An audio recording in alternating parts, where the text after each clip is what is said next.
It's Janet from Janet's Kitchen Garden. Oh, airplane going overhead. And it's time to spray Dormant oil on your fruit trees. It's just coming up middle of January.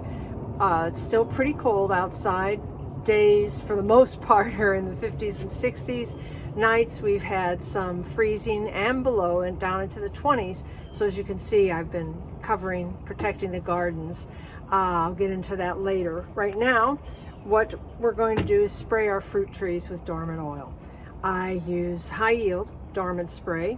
It's 3 tablespoons per gallon, and I use a small 1 gallon pressurized container with a little wand. Put your Dormant oil in here, add your water, and then spray your trees down. Now you want to spray your trees before the buds on the branches start to swell, okay? This is to protect your trees against a lot of things, mostly scale and boring insects, okay? And you want to repeat this every 3 weeks while the weather is still cool before your buds actually start swelling. If you spray the Dormant oil after the buds begin to swell, you'll inhibit the growth and the formation of your fruit, okay? So I'm gonna pump this up, get some pressure, and go on, start making my rounds in the front and the backyard to my fruit trees. Okay, stand by. Okay, so we're walking over here to the majority of our fruit trees, and the first one we see right here is our Dwarf Peach, and we're going to take our Dormant oil and soak down the entire tree.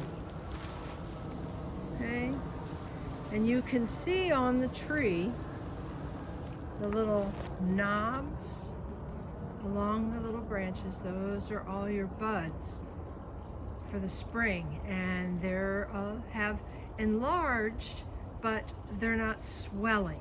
So the tree is still dormant, so which is important. So right over here is our little Gala apple that we're working on doing as an espalier. So we're gonna soak every bit of exposed wood. And you can see down here, I need to put something around here to protect the base of my tree because bunnies and squirrels will chew the bark off your fruit trees or any other young tender trees. I've had them attack and eat the wood at the bottom. This is a better view. You can see where they've just chewed away. I've missed that, so I need to get some hardware cloth to put around there to protect the tree. So we're going to go back over here into the west garden, and we're going to spray our Methley plum. Again, let's get all that wood covered. See, I've already ringed this with hardware cloth to keep the critters from it. We're just soaking it down, every bit of it. All sides. Let's move around here to the other side. Make sure all the way to the bottom we're sprayed.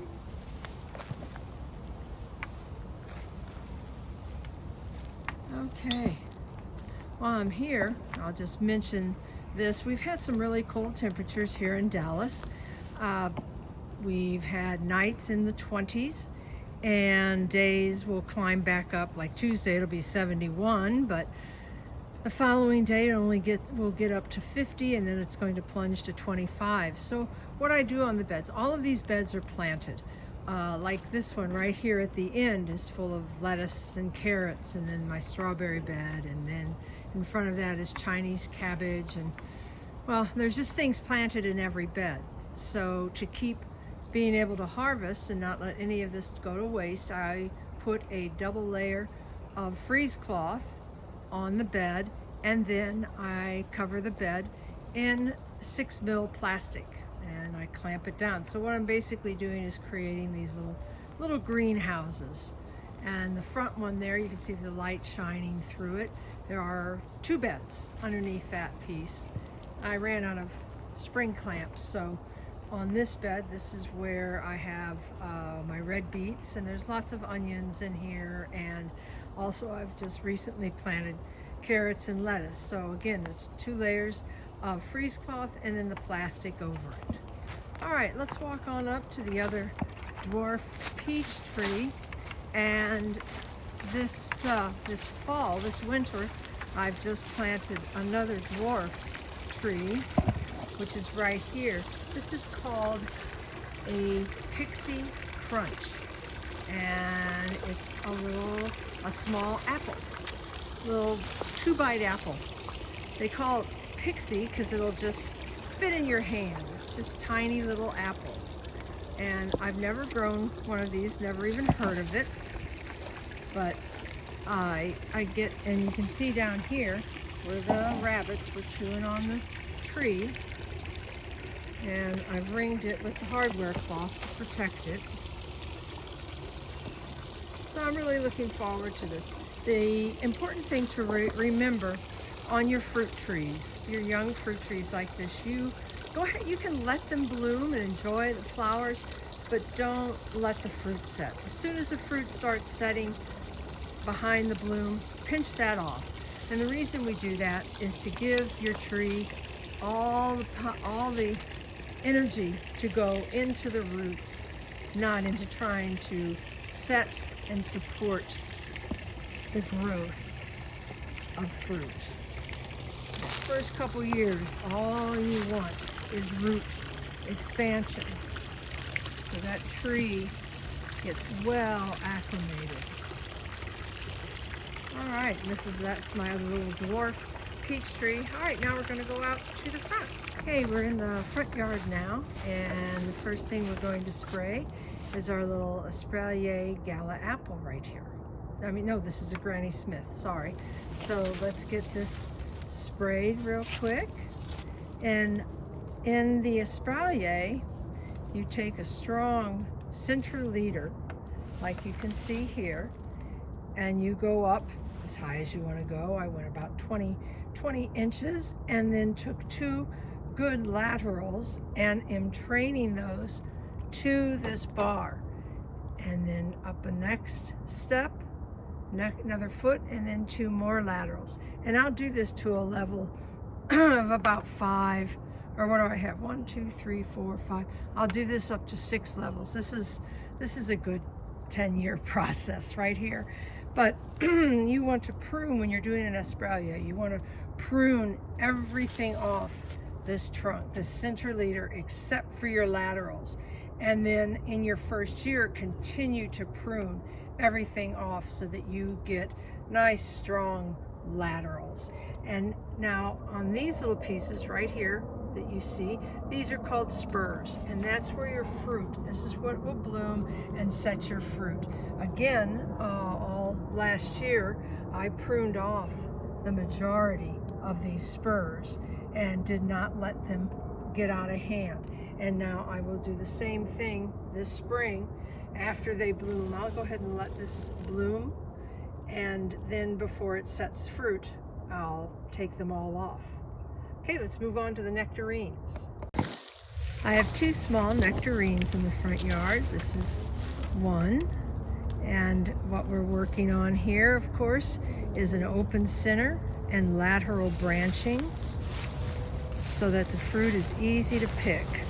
I put these mainly in the front yard for my neighbors who have children, so that when they start setting fruit, the kids can pick the fruit. I think it'll be fun for them.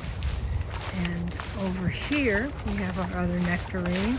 Now, in the windstorm that ensued a few days ago, we had gusts up to 50 miles an hour, blew away my protective hardware cloth ring. And so I need to replace that before the bunnies realize it's gone and come feast on the bark. So again, open center, lateral branching. Soak this down well with the dormant oil. And now we're gonna swing around and head over to the Gala apple, the dwarf Gala apple, and the 2 grapevines. Last winter, Bill and I built this trellis out of cedar, and the top of it is cattle guard wire, and this is for my grapevines. So this poor little red globe that I planted about a month ago, and it had started growing at the nursery, Bob Wells nursery out in Mineola, is another one of my absolute go-tos for fruit trees and grapevines, or any kind of trees really. And this is lavender oregano. Some of it has actually made it through this freeze, and I'll just let all this dead stuff stay above it. Helps kind of insulate in all the leaves.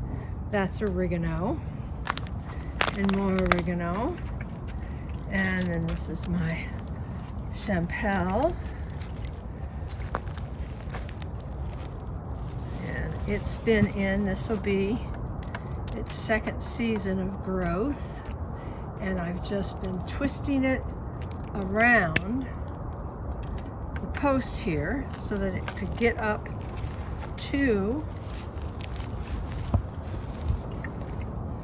here, and you can see it's just now getting up here. Looks like my pressure's going away. I'm going to have to give this a bit more of a pump. So there we go. Now here is this is a dwarf Gala that we planted together in my last video. Get it well sprayed. Now I think that I'm going to have to take these a little further down. This one and this one I did not prune back enough, and you can see where I took off the center leader there, trying to get things to branch out. All right, so that's everything. That is all of our pieces. That is all of our fruit trees and grapevines, all sprayed with Dormant oil.